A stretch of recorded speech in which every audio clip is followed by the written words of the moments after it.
Amen. Amen. Nous passons à l'écoute de la parole de Dieu et je vous invite à recevoir le pasteur Yohanné sous vos informations.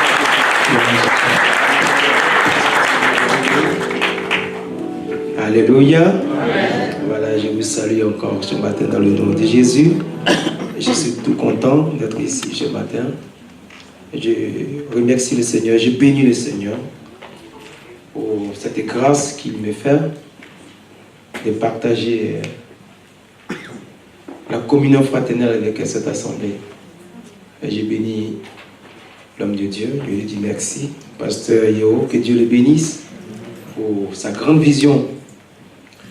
Je remercie encore ce matin tous les responsables qui travaillent aux côtés de ce grand homme de Dieu. Amen. Parce que c'est vous qui faites sa force. Amen. C'est vous qui soutenez l'homme de Dieu. C'est vous qui soutenez l'Église. Je vous bénis ce matin. Je bénis vos maisons, vos femmes, vos enfants.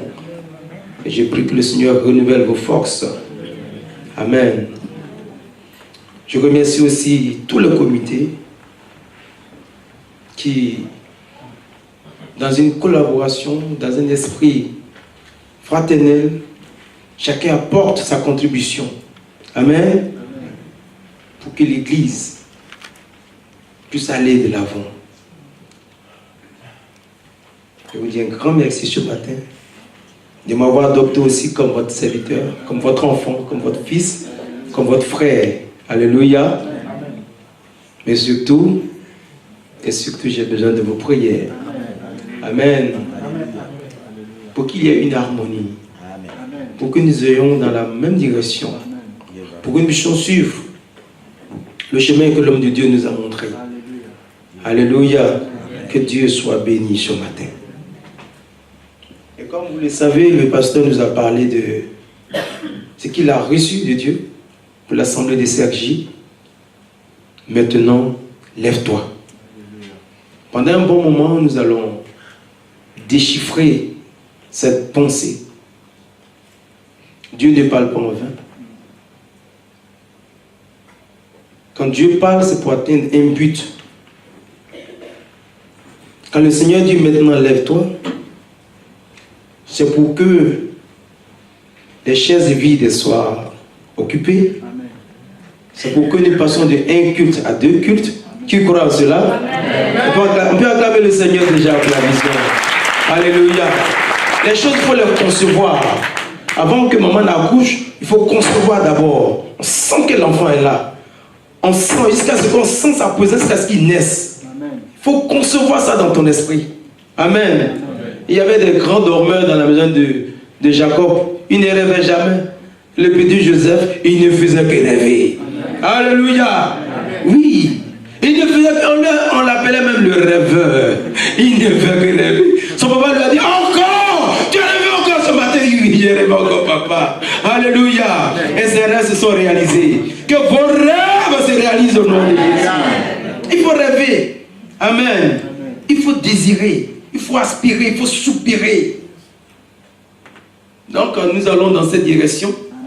Voilà.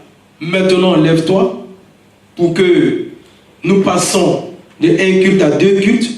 Pour que nous puissions envahir Sergi et de Sergi aller au-delà. Alléluia. Pour que des jeunes gens, des jeunes sœurs puissent s'élever. Voilà, parce que le Seigneur veut nous utiliser dans plusieurs domaines. Mais si tu es assis, ça ne va pas se manifester. Alléluia. Et quand Dieu dit lève-toi, il sait pourquoi.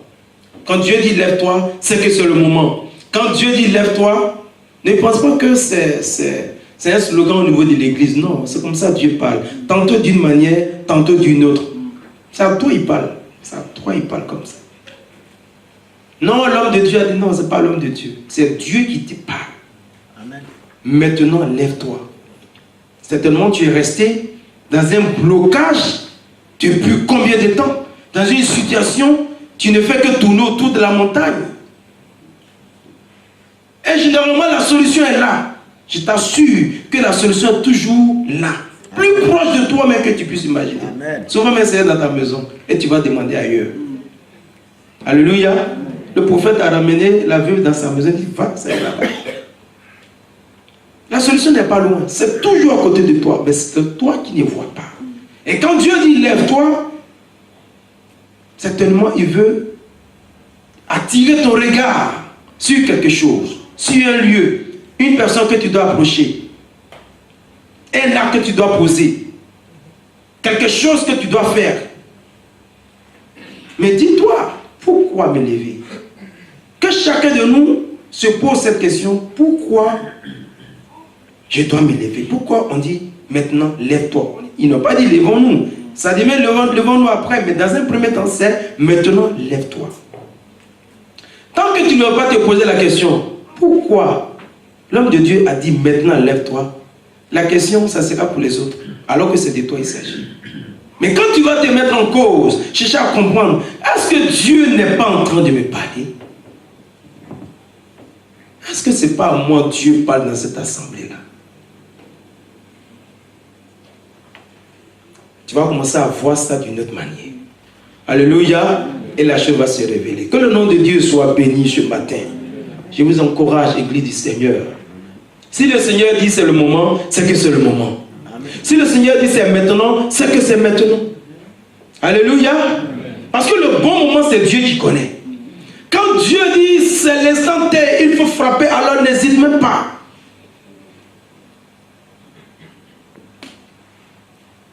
Si le Seigneur dit c'est le moment, il sait pourquoi.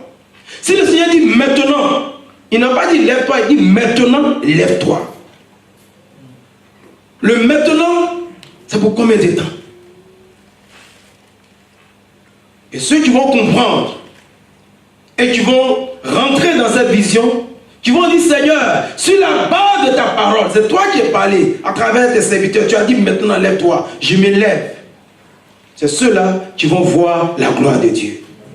Alléluia. Celui qui va penser que c'est un slogan au niveau de l'église, tu ne verras rien. Parce que tu n'as pas manifesté la foi. Jésus lui-même, pour faire quelque chose, c'est sur la base de ta foi. Il dit, toi, ta foi, toi-même ta foi. Ah, Jésus, toi qui es Dieu, qui dit, oui, moi je suis Dieu, je peux tout faire, mais ça part de toi d'abord. Ta foi t'a guéri. Quand tu manifestes ta foi, alors la chose se manifeste. Alléluia. Maintenant, lève-toi. Ce matin, nous allons encore décortiquer toujours cette même pensée avec le sous-thème que je donne ce matin qui est lèvons-nous pour la croissance et l'épanouissement de l'Église. Nous allons lire dans Actes, le chapitre 20, le verset 7 jusqu'au verset 12. Actes 7 et 20, 7 à 12.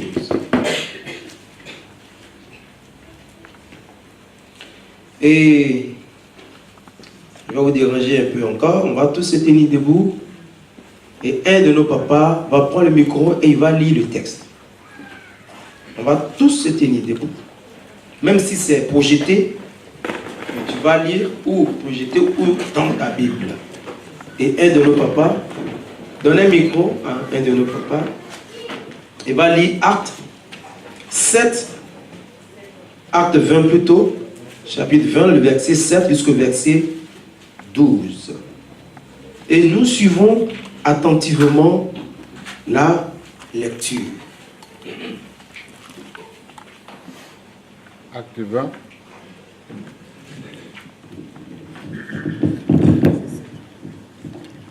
Acte 20.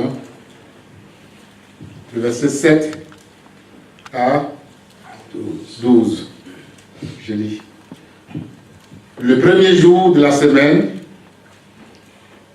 les disciples étant réunis pour rompre le pain, Paul, qui devait partir le lendemain, s'entretenait avec les disciples et il prolongea son discours jusqu'à minuit.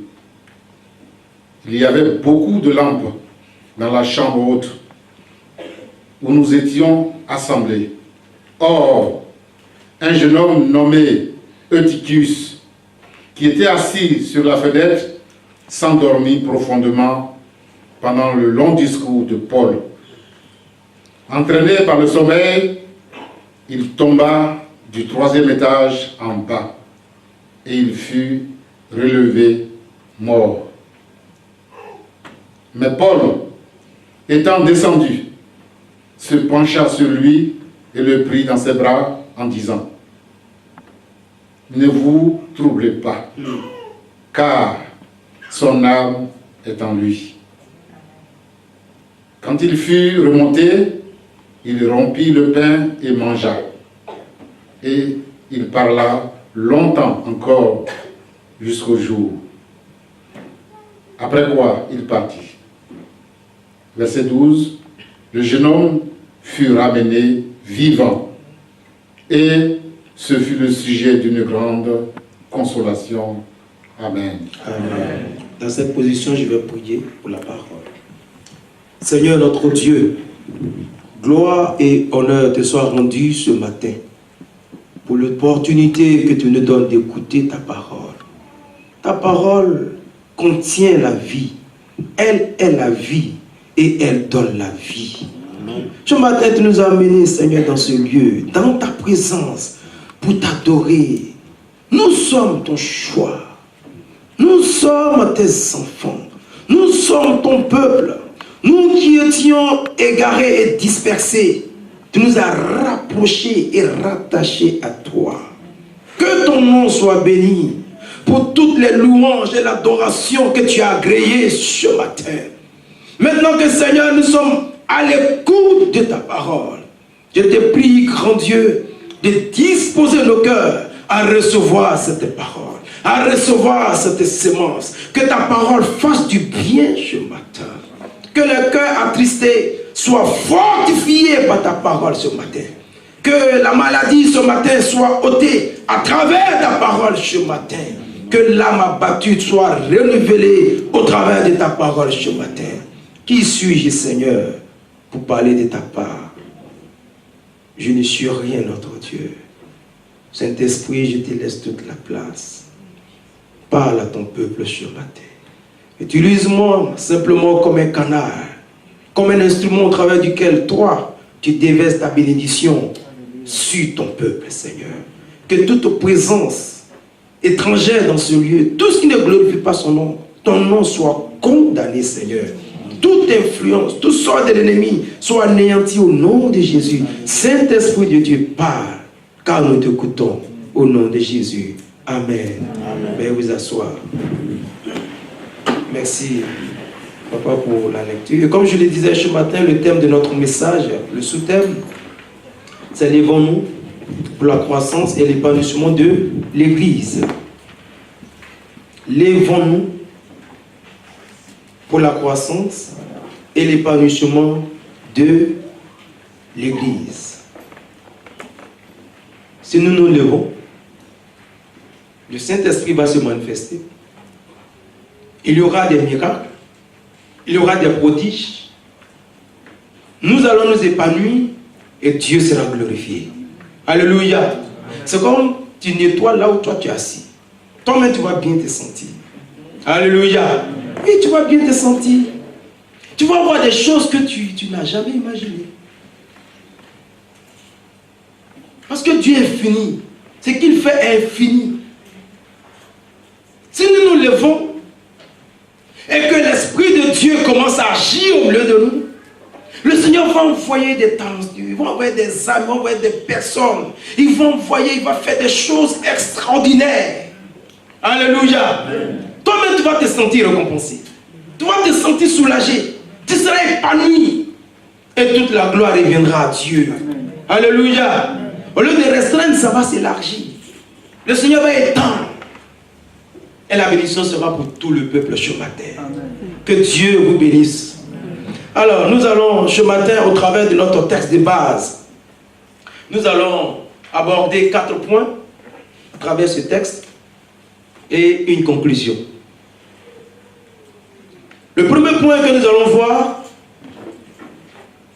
toujours sur la base de notre texte que nous avons lu, c'est le verset 7. Il dit: le premier jour de la semaine, nous étions réunis pour rompre le pain. Le premier point que nous allons voir, c'est le partage du pain. C'est Luc qui a écrit. Et dit, lorsqu'ils étaient réunis, ce premier jour de la semaine, c'était le dimanche, quand nous sommes réunis ici ce matin, ils étaient réunis pour rompre le pain.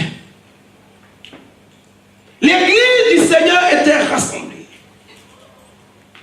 Les disciples de Jésus étaient rassemblés.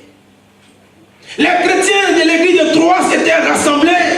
Et la première des choses que nous voyons ce matin, ils étaient rassemblés pour rompre le pain. Cela nous parle de l'unité dans l'église. Le partage du pain, l'unité dans l'église. Alléluia. Bien-aimés, si nous voulons nous lever et voir la manifestation de Dieu, du Saint-Esprit, nous devons, comme l'église de Troas, nous unir davantage, nous aimer davantage. Nous devons rire ensemble, nous devons pleurer ensemble, et nous devons nous réjouir ensemble. Que personne ne se sente rejeté. Parce que la puissance de Dieu se manifeste là où il y a l'amour. Alléluia. Nous devons cultiver, nous devons développer un esprit de partage, un esprit de communion, un esprit de fraternité, un esprit de collaboration, un esprit d'équipe.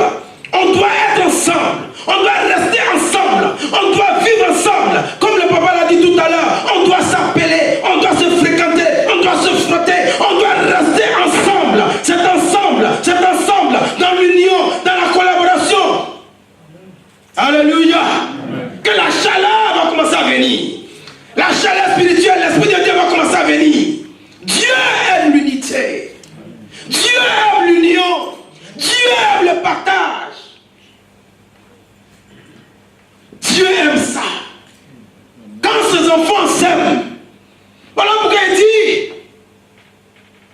si tu dis que tu aimes Dieu, que tu ne vois pas, et que tu n'aimes pas ton frère que tu vois, ta soeur que tu vois toujours des défauts, tu vois toujours des faiblesses, Dieu dit que tu es un menteur. Et comment? Moi tu ne m'as jamais vu. Depuis que tu es né, tu ne m'as pas vu. Tes parents ne m'ont pas vu. Et tu es là, tu dis tu m'aimes. Maintenant la personne qui est là à côté de toi, tu ne l'aimes pas. Dieu dit, tu es un menteur. Je voulais vous encourager ce matin, bien-aimés. Alléluia. Vivons dans l'union. Il faut développer l'unité. Il faut développer la communion. Il faut tendre la main. Voyez, quand on parle de l'église, on parle parallèlement toujours de la famille. Parce que l'église, ça commence à la maison. L'église, c'est d'abord à la maison et on vient ici pour partager le pain. Alléluia. Et je profite de ce premier tableau pour encourager quelqu'un ce matin à tendre la main pour la réconciliation, pour le pardon. Si tu as un problème avec un membre de ta famille, alléluia. Il faut tendre la main pour la réconciliation. Il faut tendre la main pour le pardon. Dieu n'aime pas les divisions. Dieu n'est pas dans la division. Dieu aime l'unité et Dieu est dans l'unité. Alléluia. Soyons unis ce matin, Église du Seigneur. Aimons-nous. Paul nous encourage à relever les faibles. Parce que dans l'église, tout le monde n'est pas fort. On n'a pas les mêmes degrés spirituels. On n'a pas les mêmes degrés de foi. Alléluia. La force d'une église, c'est son degré d'unité et de communion entre les membres et de communion avec Dieu. agit au milieu de vous. C'est ça la foi d'une église. Son degré d'unité entre les membres. Et sa communion avec Dieu. Et je dirais aussi la force d'une famille. C'est son degré d'unité. Et sa communion avec Dieu. L'unité entre les membres de la famille. Une maison où il y a toujours jugement, vous ne pouvez pas vous épanouir. Il faut faire l'effort pour se mettre au-dessus des faiblesses et des défauts de l'autre. Il faut l'accepter comme ça. Le temps du changement viendra. Amen. Alléluia. Il ne faut pas forcer. Hier, nous étions à une manifestation, à une conférence. Et l'homme de Dieu disait que il a cherché à transformer son fils. L'enfant avait des défauts. Il voulait l'amener au changement. Plus il voulait, plus il faisait, l'enfant s'empirait. Il a dit au Seigneur, je n'en peux plus. Je te le laisse. Quand il a laissé, quand il a lâché prise, Dieu va s'en charger de l'enfant. Et le résultat qu'il attendait est arrivé. Tu ne peux pas changer quelqu'un. Tu ne peux pas. Tu peux frapper, ça c'est vrai. C'est tout ce que tu peux faire.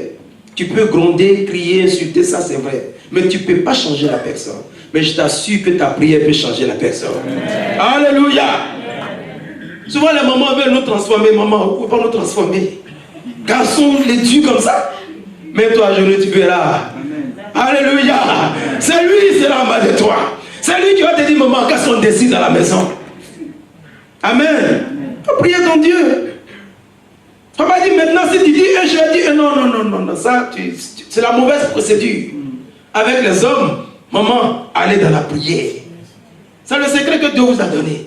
Vous n'avez pas la force physique, mais vous avez une autre force, qui est la prière. Amen. Alléluia. Amen. Je vous assure, la prière de la femme montera vite vers Dieu. En tant que pour nous, là, ça tue un peu. Voyez quand elle commence à prier, tout de suite, le Seigneur déclare quelque chose. Amen, amen. Amen. Tu ne peux pas transformer quelqu'un. Tu ne peux pas.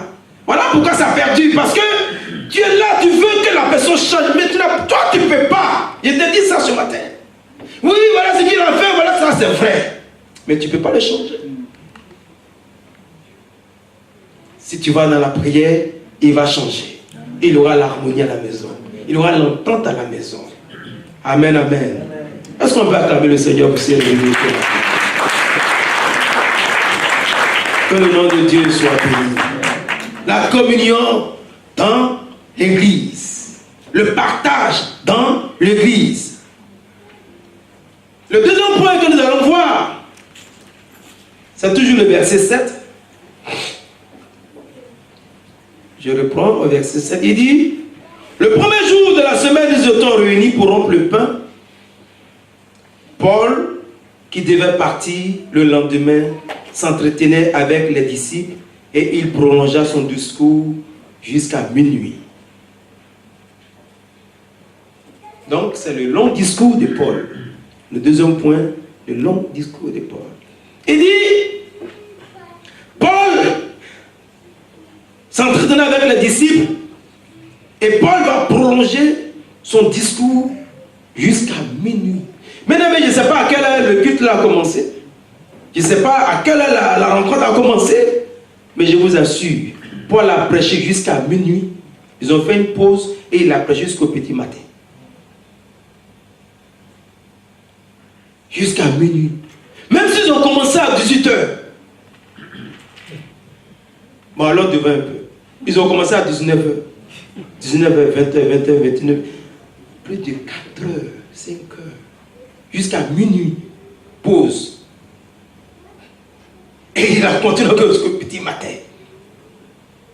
Personne n'a dit. C'est trop long.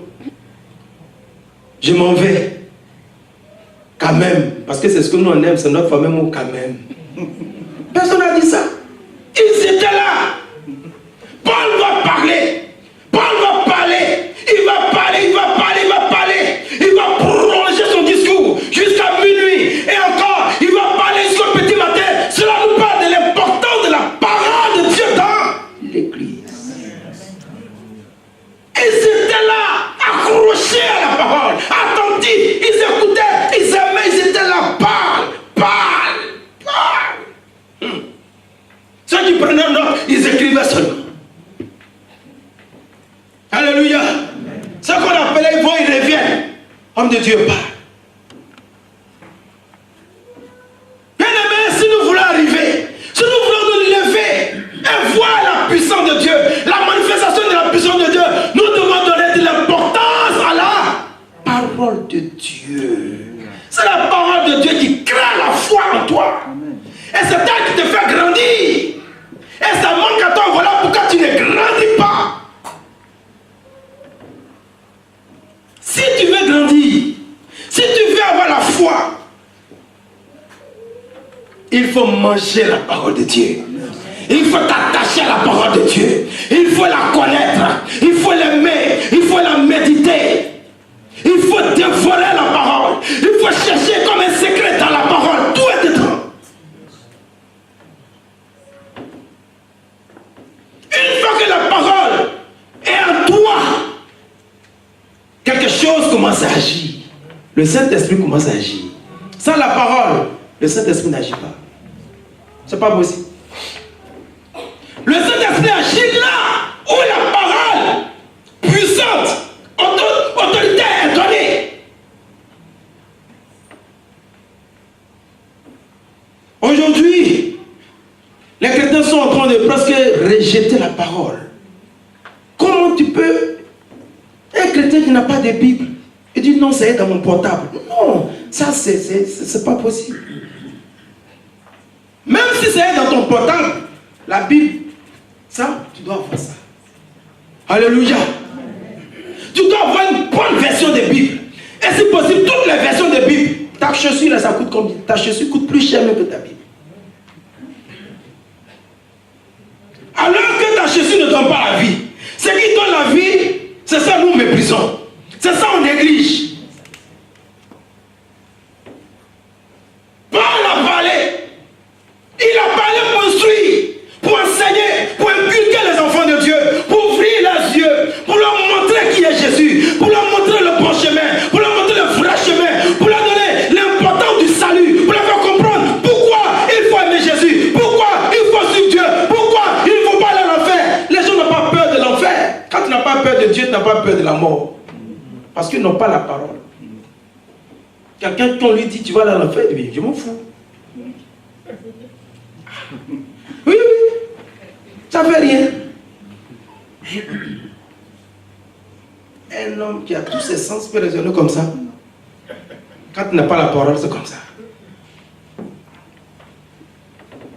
Ça ne te dit rien. Ça ne te dit rien le fait d'avoir la crainte de Dieu. Il y a même qui vont jusqu'à mettre Dieu en cause. Ah. Si Dieu quitte en toi, toi tu tombes. Tout ce que tu vois là, ça c'est le fruit du hasard. Non. Ça c'est l'œuvre de Dieu. Regarde seulement le ciel. Regarde la terre. Regarde comment les choses sont coordonnées. Regarde toi-même. Comment Dieu t'a créé. Créature merveilleuse. Si tu n'as pas la parole, si tu ne connais pas la parole, tu ne vas pas considérer toutes ces choses. On te dit Jésus est mort, mais il est mort, il est mort. C'est la mort de quelqu'un, tu prends comme ça pour faire, il est mort, il est mort. Voyez-vous? Alors que quand tu commences à lire la parole de Dieu, et tu commences à considérer ce qui est écrit, la Bible qui était chez toi, qui était quelque part rejetée, tu commences à voir ça autrement. Tu commences à voir Dieu dans ta maison. Dieu dans ta vie. Nous avons la parole de Dieu dans notre vie. Mais comme nous ne la consultons pas, l'ennemi nous détruit. L'ennemi nous attaque. Alors que la solution est dans ta maison, dans la parole. Amen. Que Dieu nous aide ce matin. Église de Sergi, attachons-nous à la parole. Si tu veux vaincre l'ennemi qui perturbe ta vie, il faut aller à la parole. Si tu veux vaincre l'ennemi qui perturbe tes enfants, qui perturbe tes activités, il faut aller à la parole. La solution est là-bas. C'est par la parole que Jésus a vaincu Satan dans le désert. Dans le désert, pendant que Jésus est en train de prier, faire son jeûne, Satan est venu. Il est venu le perturber. Jésus n'a pas utilisé une arme quelconque. L'arme que Jésus a utilisée, c'était seulement la parole. Alléluia. Jésus lui a dit, il est écrit. Va lire, comme tu lis la Bible, il est écrit. C'est comme ça, Satan s'est retiré de lui. Nous voulons utiliser d'autres armes. Voilà pourquoi ça ne marche pas. L'arme que Dieu va déposer dans la main de Josué pour faire entrer le peuple dans le pays promis, Canaan, c'est la parole. Il lui a dit, dans Josué 1:8, que cette parole-là ne s'éloigne point de ta bouche. Parce qu'un temps viendra, il y a certaines choses, tu vas vouloir éloigner la parole de Dieu de ta bouche. Il y a certaines personnes, il y a certaines situations, tu vas vouloir éloigner la parole de Dieu de ton cœur. Et Dieu le met en garde. Dieu nous met en garde. Quand la parole de Dieu ne s'éloigne point de ta bouche, ne s'éloigne point de ton cœur, ne s'éloigne point de ta main, garde cette parole jour et nuit. Il faut la méditer, il faut la conserver. Mais si tout semble noir autour de toi, il faut croire ce qui est écrit. Il faut dire ce qu'il a dit va s'accomplir. Ma bénédiction est dedans, mes enfants sont dedans, ma famille est dedans. Il va agir. Toi, il faut croire. Si tout le monde refuse de croire, toi, il faut croire. Alléluia. Car cette parole ne s'éloigne point de ta bouche. La petite parole que tu as, il faut croire ça. On a dit ce matin à l'école de Béret, parce que Dieu est le Dieu de vérité. Ce qu'il a dit, il va l'accomplir. Si la prophétie tarde, il faut l'attendre. Amen. Les jeunes sœurs, si le foyer tard, si ça tarde, il faut attendre. Nous aussi nous sommes mariés en Christ, on a fait jeunesse. Tu seras marié, pourquoi pas? Amen. J'ai fait jeunesse aussi. Ma femme aussi, on a fait jeunesse. On est là, on chante, on a fait tout ça là. Et par moment, tu es distrait, tes amis te disent, mais toi jusque là, tu fais quoi là? Si ça tarde, il faut attendre. Amen. On va célébrer ton mariage ici. Alléluia. Ah oui, ce jour-là, j'étais bien habillé.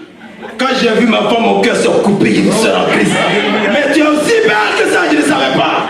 Et l'homme de Dieu nous a consacrés. Ah oui, si ce n'est pas Dieu, les difficultés qu'on rencontre dans un foyer, pourquoi les foyers s'égarent? Ils ne sont pas consacrés. On les a confiés à qui? Quand l'ennemi se lève, il y a qui pour les défendre? Oui, tu aimes, on t'aime quand tu vas te marier, c'est vrai. Mais quand l'ennemi va se lever contre toi, qui va te défendre? Qui va parler pour toi? Qui va dire que c'est mon enfant? Qui va dire que ce foyer-là va être consacré? Attends! Et tu seras heureux, comme papa et maman. Et tu seras épanoui. Alléluia. Nous devons donner de l'importance à la parole de Dieu. Regardez autour de nous, tout semble tourner à l'envers. Nous, on croit en Jésus. Amen. Alléluia. Il ne faut pas te perturber. Il ne faut pas avoir peur. La seule chose que tu dois faire, il faut croire à la parole. Amen. Et puis, il faut la connaître. Il faut connaître la parole de Dieu. Il y a quelqu'un qui me disait, mais Amos, ça y est dans la Bible. Je n'ai jamais vu ça. Ça, c'est une offense aux hommes de Dieu. Parce que si il dit nom de Dieu, c'est grave. Tu ne sais pas qu'il y a Amos dans la Bible. Donc, Sophonie, si tu ne sais pas. Habakkuk, toi, tu connais seulement Hein? Jean. Sois sérieux, arrêtez ça. Je vous assure, la personne qui dit ça, je vais appeler le pasteur, je lui dis non, qu'il y a quelqu'un qu'on doit revoir son baptême. Tu ne connais pas Amos. Ça te fait même étrange. Ah, il y a Amos dans la Amos. Ça m'est étrange. Tu dois avoir lu, déjà lu, parce qu'il y a longtemps de te convertir, tous les livres de la Bible. Tu ne peux pas ouvrir ta Bible ici, quand on prêche. Non. Ici, là, ça, c'est juste 2 heures, on passe ensemble. Et je vous ai dit tout à l'heure, la vie chrétienne, ça commence à la maison. Il faut lire ta Bible. Alléluia. Il faut connaître tout ce qui est écrit dedans. Il faut connaître. Et le Saint-Esprit va te donner maintenant la révélation. Pendant que je parle, ceux qui ont déjà lu, ils comprennent plus vite que ceux qui n'ont jamais lu. Amen. nous devons nous attacher à la parole. Amen. Et c'est avec cette parole-là, tu vas vaincre l'ennemi. Un chrétien qui n'a pas la parole, qui ne possède pas la parole, qui ne connaît pas la parole, il est comme un soldat qui va en guerre sans armes. Peut-être tu vas revenir, peut-être tu vas rester là-bas. Oui, il va se débrouiller, quoi. Comme on le dit dans le français des Ivoiriens. Et tu n'as pas d'arme pour te défendre. Donc toi, tu es là pour te cacher.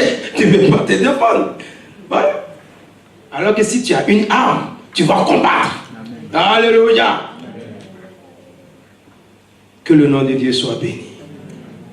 Nous bénissons Dieu. On va aller au troisième point, qui est le verset 8.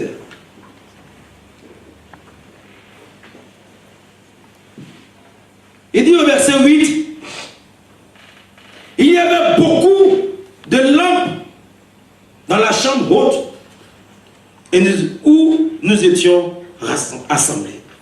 Il y avait beaucoup de lampes dans la chambre haute où nous étions assemblés. Et ces lampes-là sont alimentées par de l'huile. L'huile qui est le symbole de quoi? Amen. L'huile, c'est le symbole du Saint-Esprit. Il y avait beaucoup de lampes. Là où les enfants de Dieu sont rassemblés, c'est éclairé.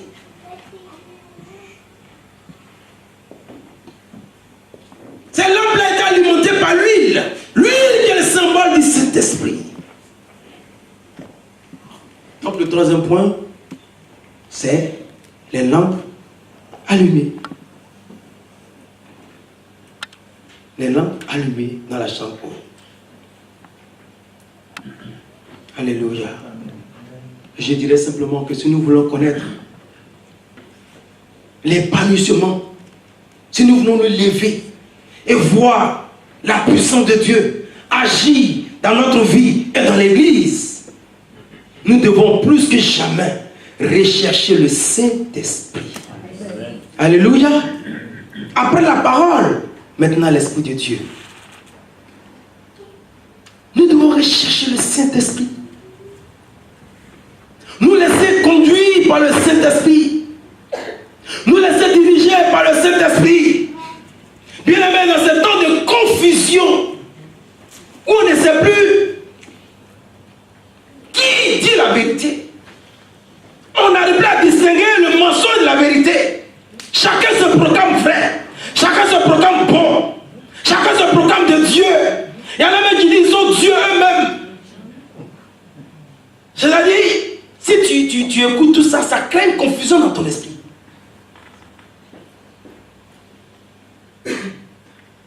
Que Dieu nous aide ce matin. Il faut le Saint-Esprit pour te diriger, pour te donner le discernement, pour te donner la révélation, afin que tu puisses distinguer le vrai du faux. Dans Matthieu 25, quand on parle des paraboles des 10 vierges, Matthieu 25, 1 à 12, la Bible dit que les 5 vierges qu'ils avaient pris de l'huile en réserve, lorsque l'époux est arrivé au milieu de la nuit, ces 10 vierges, à cause de ce qu'elles avaient de l'huile en réserve, c'est-à-dire le Saint-Esprit, alors elles sont rentrées dans la salle de noces avec l'époux. Au milieu de la nuit. C'est exactement ce moment que nous vivons aujourd'hui. On ne sait plus. Parce qu'au milieu de la nuit, on n'arrive plus à distinguer le vrai du faux. Mais si tu as le Saint-Esprit, tu sauras si ce que je suis en train de dire, c'est vrai ou c'est faux. Alléluia. Tu ne vas pas tomber dans les pièges de l'ennemi. Personne ne peut jouer avec ton esprit. Parce que l'Esprit de Dieu, il est là, rien que pour te guider, pour t'éclairer, pour t'amener à mieux comprendre la parole. Que Dieu nous aide ce matin. Bien-aimés, je vous encourage à rechercher le Saint-Esprit. Le seul moyen pour rechercher le Saint-Esprit, c'est une vie de sanctification. Loin du péché. Parce que le Saint-Esprit, il ne peut pas cohabiter avec les impuretés. en nous. S'il y a quelqu'un qui est ici, que jusque-là tu n'as pas baptisé cet esprit, c'est parce qu'il y a un lien dans ta vie, c'est tout. C'est tout. Il faut regarder ça est là. Il y a un lien qui est là et ça empêche le Saint-Esprit de descendre dans ta vie. Jusque-là, tu n'es pas baptisé Saint-Esprit, tu ne parles pas en langue. C'est un don que Dieu fait à son église. Mais si toi, ce don-là ne se manifeste pas, ça est là, mais il y a un blocage. Il y a quelque chose qui occupe déjà la place. Si tu te sépares de cette chose, je t'assure, dans les jours à venir, tu seras rempli, baptisé du Saint-Esprit. Et le Seigneur veut même te donner des dons spirituels. Alléluia. Afin que dans l'église, nous puissions exercer tout cela pour l'édification du corps de Christ. Je vous encourage ce matin, bien-aimés, à rechercher le Saint-Esprit, à laisser l'Esprit de Dieu nous conduire dans le culte. Quand tu veux entreprendre un voyage, et le Saint-Esprit te dit, vas-y. Et le Saint-Esprit te dit, ne va pas. Et le Saint-Esprit te dit, arrête-toi. Mais il n'y a rien de tel. Quand ta vie est dirigée par l'Esprit de Dieu, alléluia, tu ne seras pas en train d'entreprendre, arriver au bout, tu fais et tu reviens encore. Non. Lèvons-nous. Maintenant, lèvons-nous. Pour y arriver, nous devons laisser toute la place au Saint-Esprit. De la manière la chambre haute était éclairée, je prie ce matin que ta vie soit éclairée comme ça. Amen. Que ta maison soit éclairée. Que ton foyer soit éclairé. Alléluia. Que ta vie soit illuminée. Une vie claire, transparente, franche. Où tu t'épanouis dans ton corps. Alléluia. Comme le frère l'a dit, où tu dors et tu ronfles. Pas que tu dors, on te poursuit. Pas que tu dors, tu as peur de dormir. Quand on nous poursuit dans notre rêve, ça veut dire que l'ennemi est là. Là, ça devient un combat maintenant. Mais je prie ce matin que le Seigneur éclaire ta vie. Que tout ce qui est obstacle, blocage ce matin, tout ce qui t'empêche de bien dormir, de bien entreprendre et de bien réaliser, soit vaincu au nom de Jésus. Reçois la grâce de Dieu ce matin. On peut acclamer le Seigneur pour se réveiller.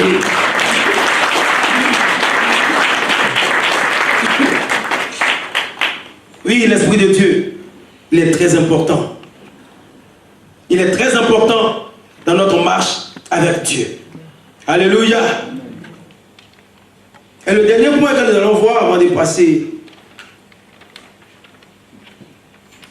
à la conclusion, c'est à partir du verset 9.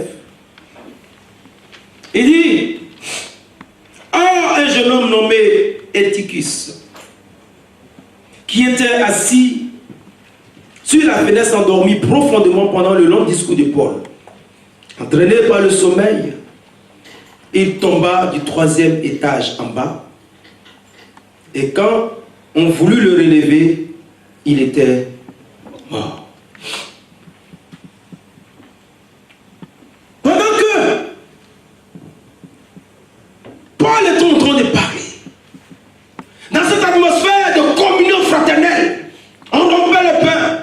L'Esprit de Dieu était présent. Paul parlait, Paul enseignait le peuple. Il y avait tout ce mouvement. Comme nous sommes en mouvement ce matin. Comme l'église du Seigneur est en mouvement ce matin. Alléluia. Comme l'église de Sergi est en mouvement ce matin. Oui, tu es assis là, je sais que tu es en mouvement. Amen. Si tu n'es pas en mouvement, alors tu vas repartir à zéro ce matin. Parce qu'on va t'aider. Là où le chrétien il est assis, il est en bloc. Il est assis là et il est en communion avec Dieu. Il est assis là et Dieu lui parle. Il est assis là et Dieu lui transmet. Dans cette atmosphère, la Bible dit, il y a un jeune homme du nom d'Eutychus qui est assis à la fenêtre et il dormait.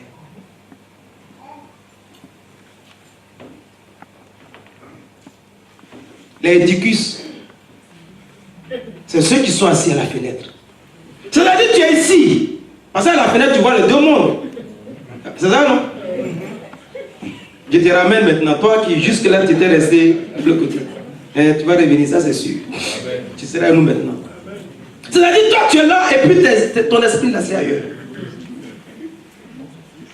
Quand tu es assis à la fenêtre, Tu peux avoir un pied dehors et un pied dedans. Quand on a 2 yeux, tu as un œil ici, tu as un œil ici. Les éticus, et ceux qui participent à la vie de l'Église et à la vie du monde. Il aime l'Église, il aime aussi le monde. Il est attiré par les 2 mondes. Il aime les 2 mondes. Tu n'es pas constant. Ce n'est pas un défaut. On va t'aider ce matin. Ce n'est pas aussi une qualité. Je dis ce n'est pas un défaut pour t'aider. C'est un vrai défaut. Un vrai défaut. Quand je dis ce n'est pas un défaut, tu étais content. Tu dis non, non, non. Tu n'as pas vu la vie chrétienne comme ça. Alléluia. Tu es assis à la fenêtre.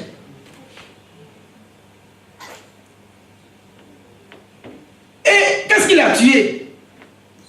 C'est la distraction. Ce n'est pas le sommeil. Le sommeil tue pas. Ce n'est pas le sommeil. La distraction, on va l'envoyer dans le sommeil. Le sommeil même va le projeter et il va mourir. On ne dort même pas. En fait, si tu persistes, il y a une conséquence. Voilà pourquoi Dieu te parle ce matin. Il était là. Il ne pouvait pas imaginer que lui pouvait mourir. Quand on lui parlait, non, tonton, je suis là, je contrôle, je suis là, je suis là. Le tonton lui dit, ah, mon fils, tu es mal assis. Il dit, oui, oui, tonton, pardon, je suis là. Amen. Les anciens ne parlent pas beaucoup. Hein. Ah, ma vie, dans le 2, il est devant. Le tonton, je suis là. Alors que tu ne sais pas que il est en train de te dire de revenir. Pour toi, on ne te voit pas. On n'a pas besoin de te voir. Est-ce que moi, j'ai besoin de te connaître? Ce que je dis là, ça suffit pour dévoiler ce qui est dans ton cœur. Parce que Dieu te connaît, c'est suffisant. Alléluia. Tu es assis à la fenêtre. Et tu participes aux 2 cultes. Le culte de Dieu et le culte du monde. Bien-aimé, je t'encourage ce matin à te séparer de ce qui est en train de te distraire et de t'éloigner de Dieu. Le slogan c'est lève-toi maintenant. Sois avec nous. Soyons ensemble. Ne te mets pas à côté. La Bible dit que celui qui se met à l'écart, il cherche ce qui lui plaît. Il ne faut pas chercher ce qui te plaît à toi, il faut chercher ce qui plaît à Dieu. Ensemble, recherchons les intérêts de Dieu et Dieu va nous bénir. Amen. Il était assis là confortablement. Il ne pouvait pas imaginer que l'assoupissement, ce petit vent qui commence doucement, qui t'entraîne dans un petit sommeil, un peu, et la Bible dit c'est endormi profondément. Ça commence pas profondément, ça commence légèrement, ça commence simplement, ça commence petit, c'est insignifiant même. Tu penses maîtriser, tu penses contrôler, et à un moment donné, tu deviens esclave de la chose, et le sommeil t'emporte où il veut.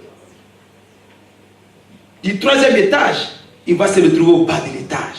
Cette position est élevée. Là où il était bien avec les frères, avec Dieu, il va se retrouver au bas de l'étage. Au bas de l'étage, quand on a trouvé la mort. La mort. Alléluia. Si tu sais que c'est de toi que Dieu parle ce matin, alors commence à ouvrir ton cœur. Et dis au Seigneur, tu m'as dévoilé, je ne peux plus résister. Comment déjà préparer ton cœur? Tu peux vivre dans une situation pareille pendant des années. Mais quand Dieu t'interpelle, lui qui voit les choses, avant que ça ne commence, il sait pourquoi. Alléluia. Que le nom de Dieu soit béni ce matin. Tous ceux qui se retrouvent dans la situation d'Éticus, je vous interpelle ce matin. 3e étage, au bas de l'étage. Quelle est ta position devant Dieu? Pas devant les hommes. Pas devant les hommes. Nous, on te trouve bien et parfait. Mais Dieu, lui, c'est tout.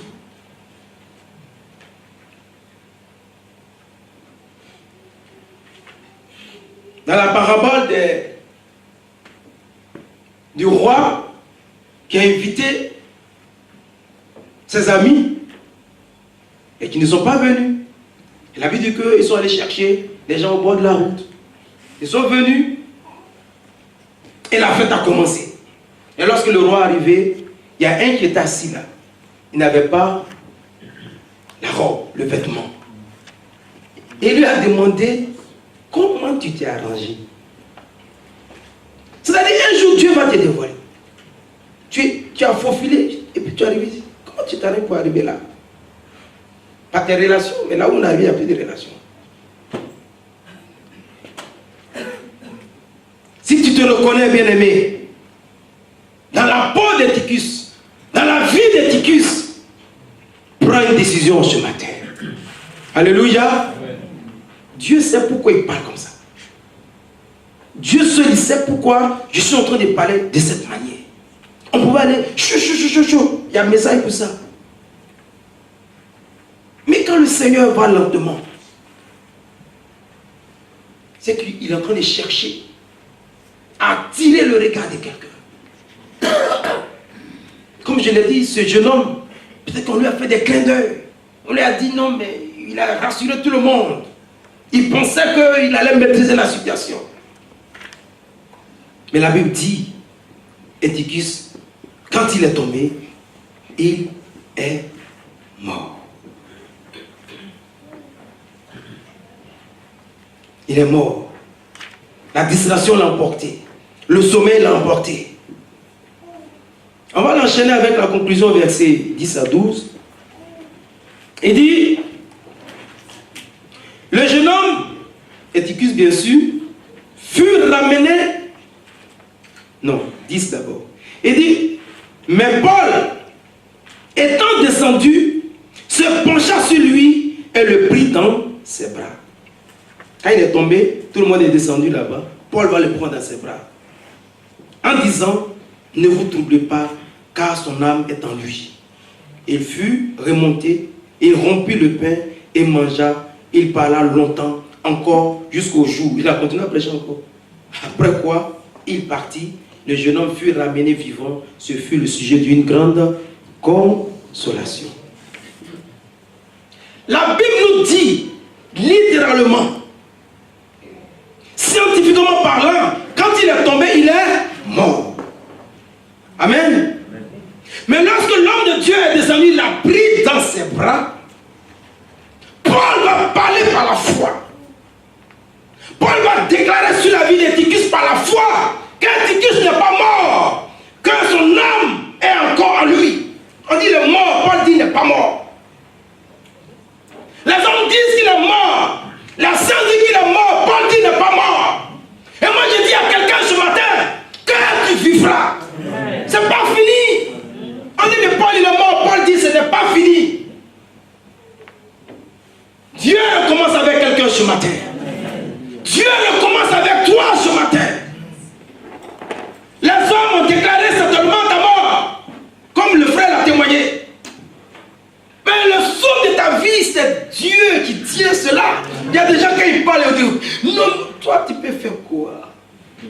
Ça veut dire que la colère de l'homme n'accomplit pas la volonté de Dieu. Tu n'as qu'à être fâché comment si Dieu n'est pas dedans, c'est zéro. Amen. Même si la personne te maudit et que tu n'es pas coupable, cette malédiction n'a pas d'effet. Quel que soit ce que les hommes vont déclarer, les sorciers vont déclarer, les démons vont déclarer, les génies de la famille vont déclarer, tant que toi tu es sous la couverture du sang de Jésus, rien ne va t'arriver. Et je dis à quelqu'un ce matin que ce n'est pas encore fini. On dit que c'est fini pour Eutychus, mais Dieu a dit ce matin pour Eutychus, ce n'est pas encore fini. Moi je déclare sur ta vie que tu vivras. Je déclare sur ta vie que tu vas prospérer, que tu vas réaliser ton rêve. C'était une erreur.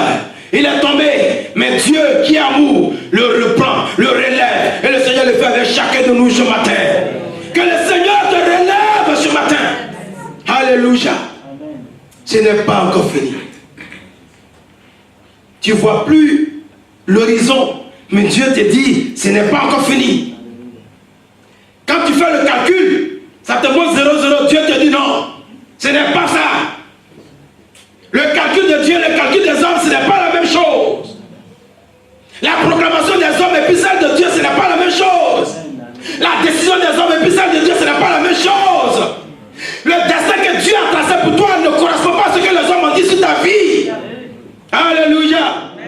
Léviticus fut relevé et il est vivant. Et toi, tu vivras.